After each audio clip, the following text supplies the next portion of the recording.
What is up, you guys? It is that Austin from Save Point Games here, and today we are going to be doing 10 finishers WWE wrestlers regret doing. This is going to be a reaction video. Let's get right into it. There have been some iconic and beloved finishers in pro wrestling history, but while some finishes are wonderful to witness, they're actually inflicting a considerable amount of pain on the wrestler giving the move.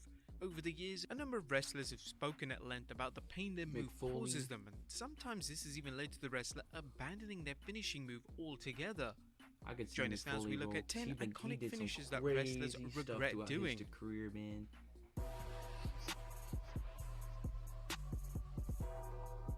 Like I saw the Be sure to subscribe and hit that notification bell for daily wrestling videos and follow us on Facebook for exclusive lists. Also check out our new channel, WrestleMania Shorts. Number 10. The Diving Headbutt. The innovator of the diving headbutt finishing move, that being wrestling legend Harley Race, spoke extensively in his later years about the impact of his finishing move. Race revealed that the move can cause severe damage to the spine and neck and can even lead to brain damage. Race sent a firm warning to young wrestlers in relation to using this move, but it looks like his message hasn't got across yet. Since Race introduced the move, names such as Daniel Bryan and Chris Benoit have both used the move. There appears to be no sign of the move going out of fashion, as a number of wrestlers in seemingly every major... That's kind of funny. Okay, so this, yeah, I could see that move being very dangerous. This is only number 10, right? Like, you're literally just diving off of a top rope, which I don't know exactly how tall that is, but you're just diving up from an elevated area and landing on your head purposely. I could see why Chris Benoit definitely doing it was a little strange. Yeah, especially when it all went down with him. And Daniel Bryan. Daniel Bryan's just an actual genuine wrestling fan, which is why he does some of the crazy stuff that he does. But, yeah, this move's definitely... company enjoy using the infamous diving headbutt. This is worrying, crazy. And it's likely going to take a wrestler such as Bryan Danielson speaking out against the move to influence any significant change. Number 9. The Stunner. Someone in the spotlight Steve Austin's finishing move, the Stone Cold Stunner, was the perfect move for Austin. It won him countless WWE titles and was incorporated in some of the most celebrated moments in WWE history. However, when you actually examine the Stunner, it's easy to see that it hurts a lot more than the wrestler taking the move. Austin has to, in essence, take a bump on his backside, and doing this every night for years on end is going to lead to serious damage. This is especially the case as Austin himself was notoriously struggling with injuries throughout his career, and the Stunner being chosen as his finishing move certainly would have eased the burden on him. Austin has admitted on his podcast in the past that when his back was giving him problems, he used to cringe at the thought of using the Stunner. I have a challenge for all of you. Go to every computer in your house, your mom's, your dad's, your sister, your brother's. How about no? Using the Stunner, but he does state that he still thinks his Stunner is up there with one of the best finishers of all time. It is definitely, that is definitely like one of the most memorable finishers, if not the best finisher of all time, right? Because like that can come out of nowhere, just like the RKO, like boom, hit him with a Stunner, you know, and you're like, what? So yeah, Stunner definitely one of the top tier ones, but landing straight on your back and like your spine just compressing, because the ring isn't soft. I don't care how much people who say, well, wrestling's fake. It doesn't feel like they're landing on a pillow though. I mean, it's literally like wood with a plane with like some canvas on it. I mean, imagine falling on top of this table with this little game mat right here, right? Like, that isn't, it's still solid. So I don't know, bro. Wrestling haters are funny. Whilst the Tombstone Piledriver looks to be a safe move to take as a wrestler, that being as long as the Undertaker or the wrestler giving the move doesn't spike their opponent on their head, it's still ultimately hurting the wrestler giving the move. The move has caused problems for the dead man throughout his career, and the move is the reason for his chronic knee pain. The issue with the move is that the person delivering the move has to take the bump right on their knees, and over time this is going to cause damage, especially if you're wrestling for decades on end. Number 7. The Shooting Star Press. I'm shocked like a kneecap hasn't like busted. Is the shooting, because like he was saying, you're landing straight on your kneecaps. I'm shocked that like someone hasn't like just busted a kneecap open doing that or something, you know. Press. The move shows insane athleticism, but should only be used if the wrestler delivering the move knows they can land it safely. The move can go Ooh. dangerously wrong, and even if it's landed correctly, the wrestler delivering the move is still going to get hurt and can lead to them even getting winded or even injuring their knees. The dangers of the move were on full display in 2003 when Brock Lesnar infamously botched the shooting star press at WrestleMania 19. This was a move broke that his Lesnar neck. had done several times in OVW, but when it came to doing it on the grandest stage in them all, it went horribly wrong.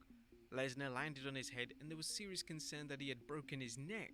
Thankfully, Lesnar was able to escape the botch with just a concussion, and this would mark the last time Lesnar would even attempt the move in WWE. Number 6. The Pedigree.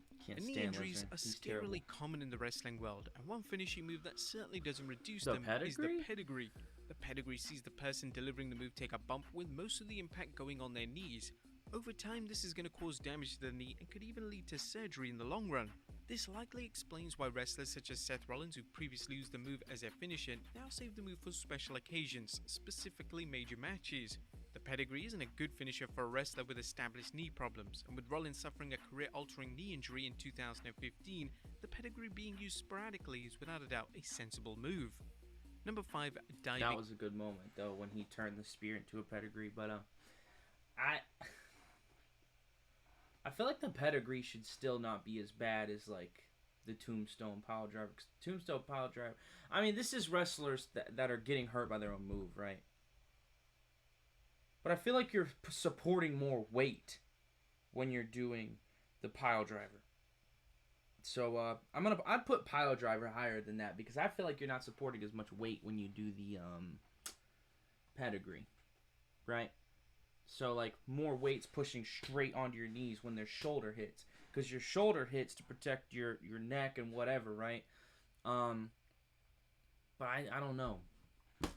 I feel like that move's not as good. Leg drop. I don't know. I feel like Matt not Hardy as used a top rope harmful. leg drop throughout his It still multi-decade-long career, but this finishing move has caused Hardy extensive problems.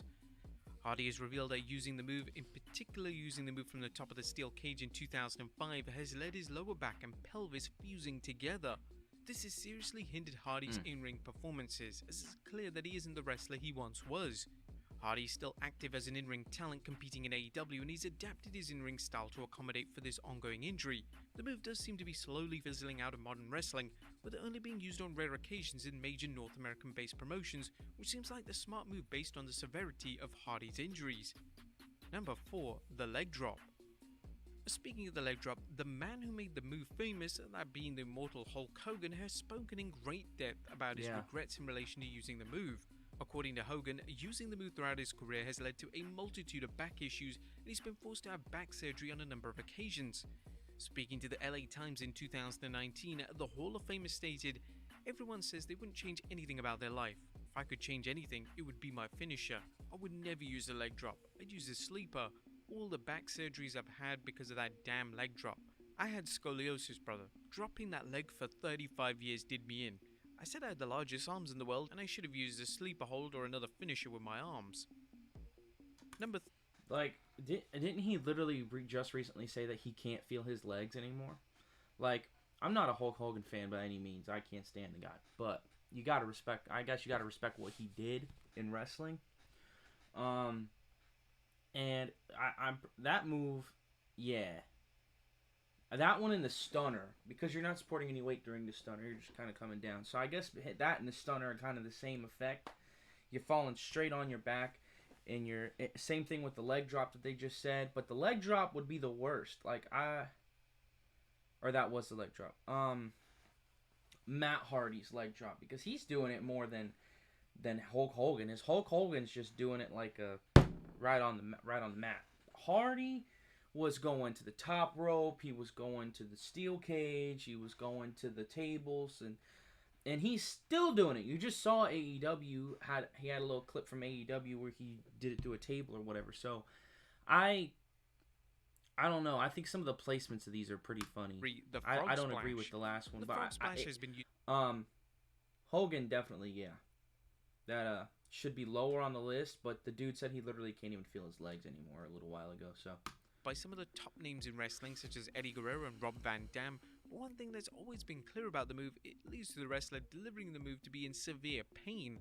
The move usually involves the wrestler landing on their elbows and knees, and taking this high impact bump for years is going to lead to wear and tear on the body.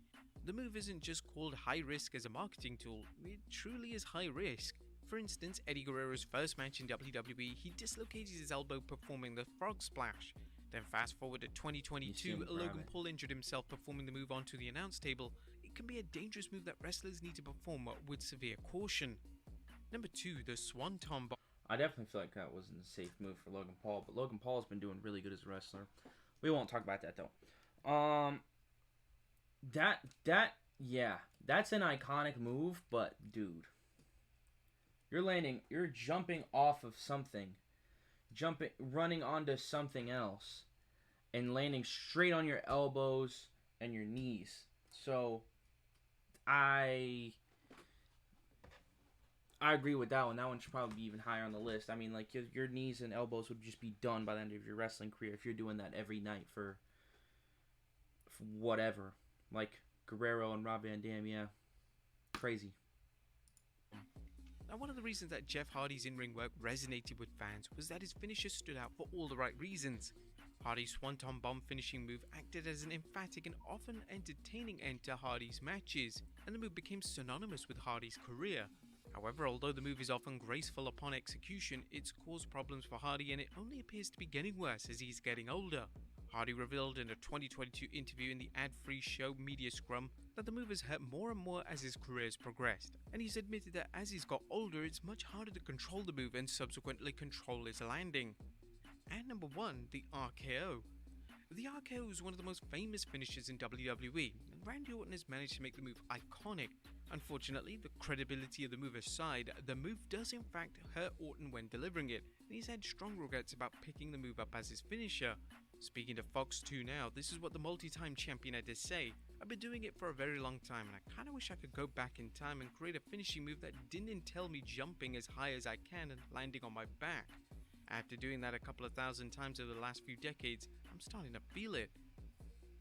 Orton's documented back problems led to Orton taking an extended leave of absence from WWE in 2022, and Orton would even be forced to have back surgery, which put the in-ring future of one of the most popular wrestlers of the modern era in serious jeopardy. But there you have it, folks, 10 iconic finishes that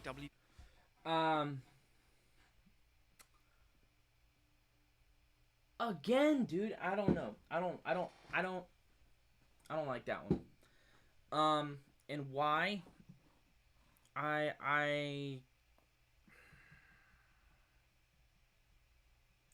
still feel like the RKO is not as bad as the Swanton Bomb, and I still feel like it's not as bad.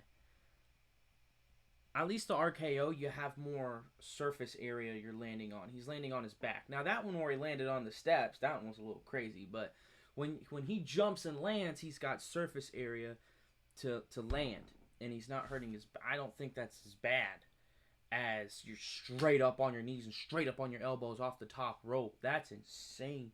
I don't know. This list here was not great. I mean, it was interesting. It's definitely interesting to learn what these people go through, because I mean, like, when they land on that mat, it's not a pillow. It's not a blanket. I mean, it's not like, I mean, it is like a blanket. It's literally like landing on a like I said, landing on a table with a little gaming mat on it. I don't know, definitely interesting to think about. If you want to see some more wrestling reaction videos, let me know. Leave a like and a comment. It was kind of, now that I've done this, it's kind of hard to react to this, so I don't really know what I don't really know how to feel, but anyway, it's kind of hard to react to someone that's getting injured. But yeah, I could see why they said some of these, but I just feel like the order they were in is not the best in the world. But anyway. Alright, like I said, if you want to see more, leave a comment of what kind of videos you want to see me react to. And besides that, have a good day. Peace.